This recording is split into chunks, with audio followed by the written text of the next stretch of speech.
Hey, Sherry here with Grill the Mailbox, and I'm actually sitting in the parking lot of Chick-fil-A with my dogs, so hopefully they won't bark, but it's been a busy morning, and I just now had a chance to stop and think about everything that happened with the information with Diddy, Sean Combs. First of all, I have to say that I'm not surprised.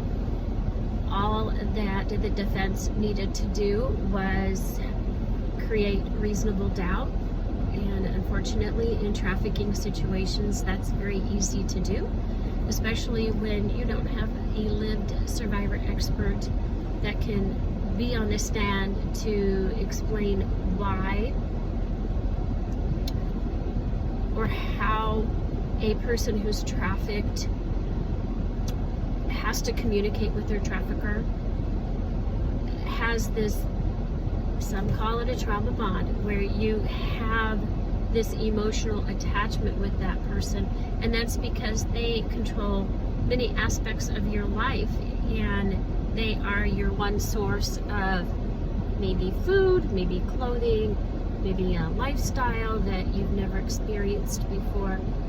But it's a very mental manipulation game, and this is just a prime example of how it's hard for people in the general public to understand what human trafficking is. Sorry, my dogs see a person. But what it is and how it mentally holds that victim in place for a long time. And I see now that we have a long way to go with our court system in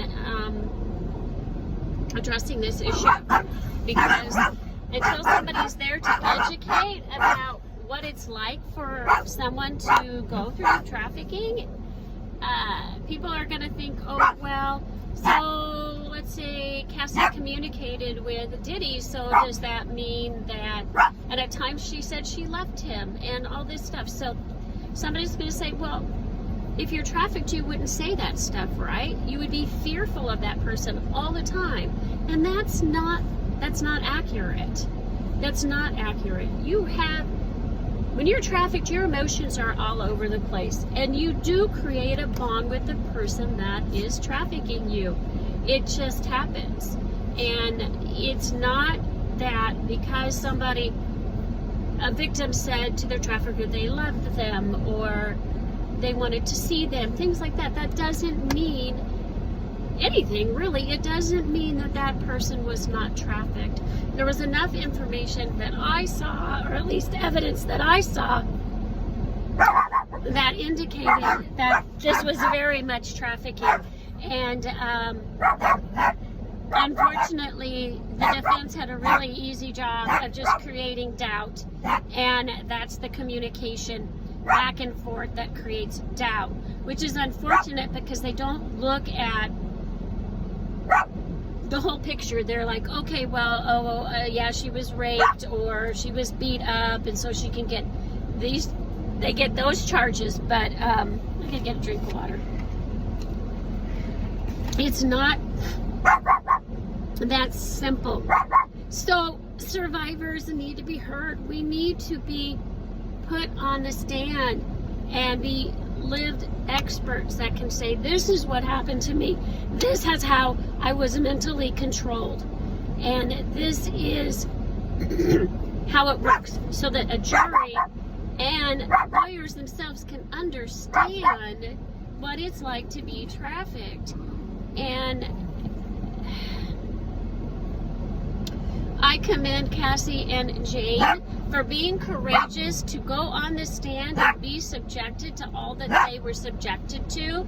And I hope that they feel proud of themselves for being brave enough to stand up and speak, because that's really hard to do.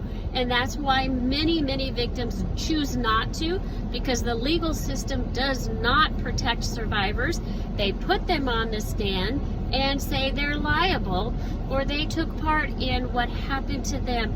This whole narrative has got to change, and I continue to work on it. And so that's just my little feedback. We did the Arizona Human Trafficking Survivor Coalition did draft a press release today and have posted it on the website. And if you have any questions, feel free to reach out. It's for the survivor community, it's a sad day, but unfortunately, I kind of saw this coming, as did many other survivors. So, I don't know what else to say.